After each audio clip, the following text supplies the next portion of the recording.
ിട്ട് ഒന്ന് രണ്ടെണ്ണം പറഞ്ഞപ്പോഴേക്കിനും പൂതി മതിയായി. ഒന്നാമതിനെ പറഞ്ഞ എന്താണെന്നറിയോ?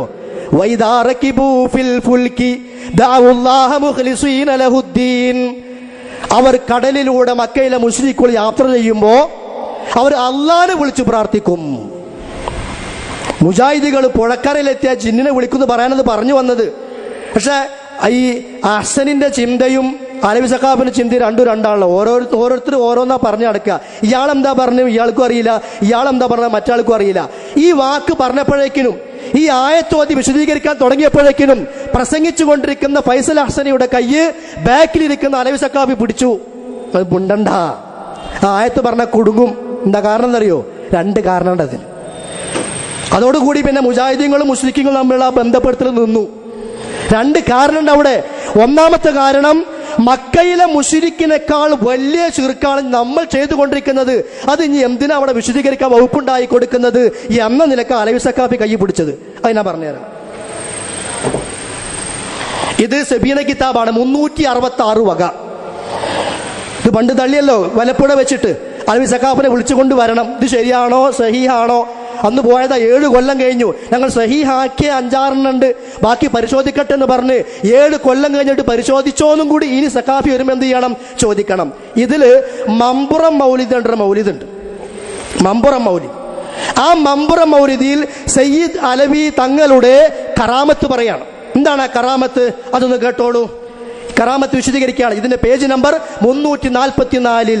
അതിൽ വിശദീകരിക്കുന്നു, ഒമിൻ കറാമാതിഹി അൽ മശ്ഹൂറ, മമ്പുറം തങ്ങളുടെ മശ്ഹൂറായ പ്രസിദ്ധമായ കറാമത്തുകളിൽപ്പെട്ടതാണ് അന്നഹു അമറ ദാത്ത യൗമിൻ ബിഇസ്റാജിൽ മിസ്ബാഹി വറബ്തിഹി അലാ ഷജറത്തിൻ ഫീ ഫിനായിഹി. ഒരു ദിവസം മമ്പുറം തങ്ങള് കൂടെയുള്ള മുരീദന്മാരോട് പിന്നെ കുറച്ച് പന്തം കത്തിച്ചിട്ട് ആ മമ്പറത്തുള്ള അവർ താമസിക്കുന്ന ഭാഗത്തുള്ള മുറ്റത്തുള്ള മരത്തിന്റെ കൊമ്പുകളിൽ പന്തം കെട്ടി തൂക്കാൻ കൽപ്പിച്ചു. ആര്? മമ്പുറം തങ്ങള്. ഫഫഅല ദാലിക ഖുദ്ദാമുഹു. അവിടെ കുറെ ഖാദിമീങ്ങളുണ്ട്. ആ ഖാദിമുകൾ അത് ചെയ്യുകയും ചെയ്തു. മുസ്രിഅൻ, വളരെ പെട്ടെന്ന്. ബിശിദ്ദതി ഖുവാഹു തുമ്മ ബഅദ മുളി അയ്യാമിൻ. കുറച്ച് ദിവസം കഴിഞ്ഞു. ഈ ഖാദിമീങ്ങൾക്കറിയില്ല മമ്പുറം തങ്ങൾ ഇത് എന്തിനാ പറഞ്ഞതെന്ന്. അവർ ഷെയ്ഖ് പറഞ്ഞു, അതേപോലെ ചെയ്തു, അത്രമാത്രം. കുറച്ച് ദിവസം കഴിഞ്ഞപ്പോ അതാ ഇലൈഹി റിജാലുൻ മിനൽ അറബ്, അറബിയിൽ നിന്ന് കുറച്ച് ആളുകൾ വരികയാണ്. റാജീന ശദാഹു വഹും അസ്ഹാബു ഫുൽകിൻ ദഹബ ഫീ ബഹരിൻ ശദീദിൻ ദുജാഹു ഫഖാലു ദഹബ ഫുൽകുനാ ഫീ ബഹരിൻ മുദ്ലിമിൻ. ആ ആളുകൾ വന്നിട്ട് പറയാണ്, ഞങ്ങളിങ്ങനെ അറേബ്യൻ രാജ്യത്ത് നിന്ന് വരുന്നവരാണ്. ഞങ്ങൾ കടലിലൂടെ ഇങ്ങനെ വരുമ്പോൾ ഞങ്ങൾ യാത്ര വഴിമുട്ടിപ്പോയി, ആകെ ഇരുൾമുറ്റിയ സ്ഥലത്തെത്തി, എങ്ങോട്ടാ പോകണ്ടെന്ന് അറിയാതെയായി. അങ്ങനെ ഞങ്ങൾ ഫീ ബഹരിൻ മുദ്ലിമിൻ, ഇരുൾ നിറഞ്ഞ കടലിൽ ഞങ്ങൾ എത്തിപ്പെട്ടപ്പോ വഅശ്റഖ്ന അലൽ ഹലാക്കി, ഞങ്ങൾ മുങ്ങി നശിക്കാരായി. ഫനാദൈന, അപ്പോൾ ഞങ്ങൾ വിളിച്ചു. എവിടുന്ന്? നടുക്കടലിൽ നിന്ന്. ഈ വന്ന ആളുകൾ നടുക്കടലിൽ നിന്ന് വിളിച്ചു. എന്ത് വിളിച്ചു? ഫനാദൈനാ ഗൈസം മുഗീസ, ഞങ്ങളെ സഹായിക്കണേ. മുഗീസൻ ലിമൻ ദആഹു, പ്രാർത്ഥിച്ചാൽ സഹായിക്കുന്ന വ്യക്തിയെ നിങ്ങൾ ഞങ്ങളെ സഹായിക്കണേ. ഫൈദാ റഅയ്നാ നാറാ, അപ്പണ്ട് ഇങ്ങനെ കരക്ക് കുറെ പന്തങ്ങൾ ഇങ്ങനെ തീയായിട്ട് ഇങ്ങനെ കെട്ടിത്തൂങ്ങി നിൽക്കുന്നത് ഞങ്ങൾ കണ്ടു. മുശഅലതൻ ഫീ ജിഹത്തിൻ ഫസയ്യർനൽ ഫുൽക ഇലൈഹാ, അങ്ങനെ ഞങ്ങൾ ഞങ്ങളുടെ കപ്പലിൽ അങ്ങോട്ട് തിരിച്ചു. ഇപ്പൊ എന്താണ്ടായത്? ഇത് മൗലിദ് കിതാബ, നിഷേധിക്കാൻ കഴിയില്ല. മമ്പുറം തങ്ങളെ പറ്റി എഴുതി വെച്ചതാ. ഞാൻ അലവി സഖാഫി വരികയാണെങ്കിൽ ചിലപ്പം പറയുന്നത് മുജാഹിദീങ്ങൾ ഉണ്ടാക്കിയതാന്ന് പറയും. ഉപ്പര പണി അങ്ങനെയാണ്. പറ്റാത്തത് എന്ത് കണ്ടാലും അതൊക്കെ മുജാഹിദീങ്ങളുടെ വകയാണെന്നാ പിന്നെ പറയാം. ഇവിടെ എന്താ മനസ്സിലായത്? നടുക്കടലിൽ എത്തിയപ്പോ ആ മമ്പുറം തങ്ങളെ ആളുകള് പ്രയാസപ്പെട്ട സന്ദർഭത്തിൽ വിളിച്ചു. ഫനാദൈനാ ഗൈസം മുഗീസൻ ലിമൻ ദാഹു, വിളിച്ചാൽ ഉത്തരം നൽകുന്ന മനുഷ്യരെ ഞങ്ങളെ സഹായിക്കണമെന്ന് പറഞ്ഞിട്ട് മമ്പുറം തങ്ങളെ വിളിച്ചപ്പോഴാണ് ഞങ്ങൾ അവിടെ ലേറ്റ് കണ്ടത്. ആ വിളി ആര് കേട്ടു? മമ്പുറം തങ്ങൾ കേട്ടു. അതാ പഠിപ്പിക്കുന്നത്. അപ്പൊ കടലിൽ കുടുങ്ങി എന്ത് ചെയ്യണം? അങ്ങനെയുള്ള ആളുകളെ വിളിക്കണം. അങ്ങനെ വിളിക്കാൻ പഠിപ്പിച്ച ഈ ആളുകളുടെ ശിർക്കാണോ വലുത്, അതോ മക്കത്തെ മുശ്രിക്കിന് ശിർക്കാ വലുത്? അതാ അലവി സഖാഫി പിടിച്ചത്. ഇപ്പൊ എന്തുകൊണ്ടാണ് ഞാൻ ഇവിടെ വിശദീകരിക്കേണ്ടി വന്നത്? ആ ചങ്ങായി ഇവിടെ എടുത്തിട്ടോണ്ട് അത് അലവി സഖാഫിക്ക് ആദ്യം അറിയാം, അതുകൊണ്ടാണ് പിന്നിന്ന് കൈ പിടിച്ചത്. പക്ഷെ പറഞ്ഞു പോയി, പിന്നെ പറഞ്ഞിട്ട് കാര്യമില്ലല്ലോ. രണ്ടാമത്തൊരു കാരണമുണ്ട് പിടിച്ചു വെക്കാൻ. അതെന്താണെന്നറിയോ? വേറെ ചില സ്ഥലങ്ങളിൽ ഇവർ പറയാറുണ്ട് മക്കത്തെ മുസ്ലിങ്ങൾക്ക് അങ്ങനെ അള്ളാഹുവിനെ വിശ്വാസമൊന്നുമില്ല. ഓല അള്ളാഹിനെ വിളിക്കലുമില്ല, അള്ളാഹിനോട് പ്രാർത്ഥിക്കലുമില്ല എന്ന് പറഞ്ഞു. ഇത് പലപ്പോഴും പറഞ്ഞിട്ടുണ്ട്. കടവത്തൂർ വെച്ചുകൊണ്ട് ഞാനും ഫൈസൽ മുസ്ലിയാരും ഉണ്ടായിരുന്നൊരു മുഖാമുഖത്തിൽ ഒരു മുസ്ലിയാർ വന്നിട്ട് പറഞ്ഞു, ഇങ്ങനെ മക്കത്തെ മുശ്രിക്കീങ്ങൾക്ക് അള്ളാഹിന് വിശ്വാസം ഉണ്ടായിരുന്നില്ല. അപ്പൊ ഞങ്ങൾ ആയത്ത് എടുത്തിട്ട് കൊടുത്തു, ഈ ആയത്തുകളൊക്കെ.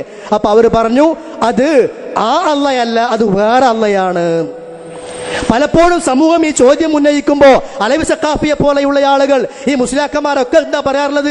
അവർ വിളിച്ചിരുന്നത് വേറെ അള്ളാനെയാണ്, വേറെ അള്ളാനെയാണ്. ഈ ആയത്ത് ഓതിയിട്ട് അള്ളാനെ ആത്മാർത്ഥമായി വിളിച്ചു പ്രാർത്ഥിച്ചു. അങ്ങനെ അള്ള കരക്കടുപ്പിച്ചപ്പോൾ, രക്ഷിച്ചപ്പോൾ എന്ന് പറഞ്ഞ അപ്പൊ ആ അള്ളനെ ഉത്തരം കൊടുത്തത് കുടുങ്ങിപ്പോകും. അപ്പൊ പിടിച്ചു കഴിയുമൻ അഹ്സനിന്റെ ആര്? അലവി സഖാഫി.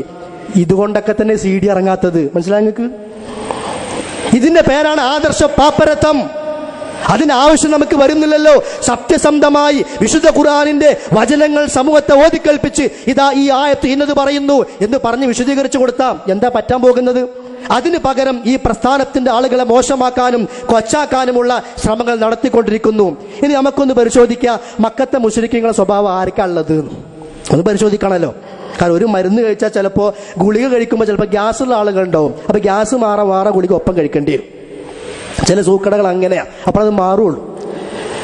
ആർക്കാ മക്കത്തെ മുശ്രിക്കിന്റെ സ്വഭാവം? ഒന്ന് പിടിച്ചോളൂ, മരിച്ചുപോയ ഇബ്രാഹിം നബി, മരിച്ചുപോയ ഇസ്മായിൽ നബി, ലാത്ത വലിയാണ്, ബുഖാരിയിൽ വന്ന ഹദീസ. അവരെ നിങ്ങൾ എന്തിന് വിളിച്ചു പ്രാർത്ഥിക്കുന്നു എന്ന് ചോദിച്ചാൽ മറുപടി എന്താ? ഇബ്രാഹിം നബി അള്ളാഹു ആണ് എന്നാ? ഇബ്രാഹിം നബി റബ്ബാണ് എന്നാ? അല്ല, അവർ ഞങ്ങൾക്ക് റബ്ബിന്റെ അടുക്കൽ ശുപാർശകരാകുന്നു. മക്കത്തെ മുശ്രിക്കിന്റെ മറുപടിയാണ്. അള്ളാഹുവിന്റെ കലാമിലൂടെ റബ്ബാണ് പഠിപ്പിക്കുന്നത്. ഈ നാട്ടിലെ ആളുകളോട് ചോദിക്കും, നിങ്ങൾ എന്തിനാ അവരെ വിളിക്കുന്നത്? അവർ ഞങ്ങൾക്ക് റബ്ബിന്റെ അടുക്കൽ ശുപാർശ ചെയ്യും. മക്കത്തെ മുശ്രിക്കിന്റെ ഒരു സ്വഭാവം ഞാൻ വിശദീകരിക്കുന്നില്ല, ഒരുപാട് കാര്യങ്ങളൂടെ പറയാണ്ട്. രണ്ട്, മക്കത്തെ മുശ്രിക്കിനോട് ചോദിക്കുക, നീ എന്തിനാ ഈ മരിച്ചുപോയവരെ വെച്ച് പ്രാർത്ഥിക്കുന്നത്? അവർ ഞങ്ങളെ റബ്ബിങ്കിലേക്ക് അടുപ്പിക്കുവാൻ വേണ്ടിയാകുന്നു. ഞങ്ങളെല്ലാം പാപികളാകുന്നു, ഞങ്ങളെല്ലാം ദോഷികളാകുന്നു. ഇനി നമ്മുടെ നാട്ടിലോട് ചോദിക്കുക, നിങ്ങൾ എന്തിനാ മുഹ്യിദ്ദീൻ ശൈഖിനെ വിളിക്കുന്നത്? അവരൊക്കെ അള്ളാഹുവിലേക്ക് അടുത്ത വലിയ വലിയ സാദാത്യങ്ങളും അതുപോലെ അഖ്താബുകളും മജ്ദാബുകളും നുഖബാകളും വലിയ വലിയ ആൾക്കാരൊക്കെ അല്ലേ? ഞങ്ങള് പാപം ചെയ്തവരാ, ആ റബ്ബിലേക്ക് അടുക്കാൻ ഞങ്ങൾക്ക് ഇവരെ വേണം. ആരെ വിശ്വാസ? മക്കത്തെ മുശ്രിക്കിന്റെ വിശ്വാസം. രണ്ട്, മൂന്നാമത്തേത് നബി സല്ലല്ലാഹു അലൈഹി വസല്ലമ അവരോട് പറയാണ്, നിങ്ങൾ തആലൗ ഇലാ മാ അൻസലല്ലാഹു വഇലർ റസൂൽ, അള്ളാഹുവിലേക്ക് അവതരിപ്പിക്കപ്പെട്ട പ്രവാചകന് നൽകപ്പെട്ട വിശദീകരണങ്ങൾ ഖുർആൻ ഹദീസ് അതിലേക്ക് വരൂ എന്ന് പറഞ്ഞാൽ അവരെന്താ പറയാ? ഹസ്ബുനാ മാ വജദ്നാ അലൈഹി ആബാഅനാ, ഞങ്ങൾ ഞങ്ങളുടെ വാപ്പമാരെ എങ്ങനെ കണ്ടോ ഞങ്ങൾക്കത് മതി, ഞങ്ങൾക്കത് മതി. അതാരുടെ സ്വഭാവ? മക്കത്തെ മുശ്രിക്കിന്റെ സ്വഭാവം. ഈ നാട്ടുകാരോട് ചോദിച്ചു നോക്കി നിങ്ങൾ ചെയ്യുന്ന ഏത് പ്രവർത്തനത്തിനാ മതത്തിന്റെ പിൻബലമുള്ളത്, ഏതിനാ പ്രമാണമുള്ളത് എന്ന് ചോദിച്ചാൽ എന്താ പറയാ? വാപ്പ കാരണവന്മാരായി ചെയ്തു വരുന്ന ഈ ആചാരം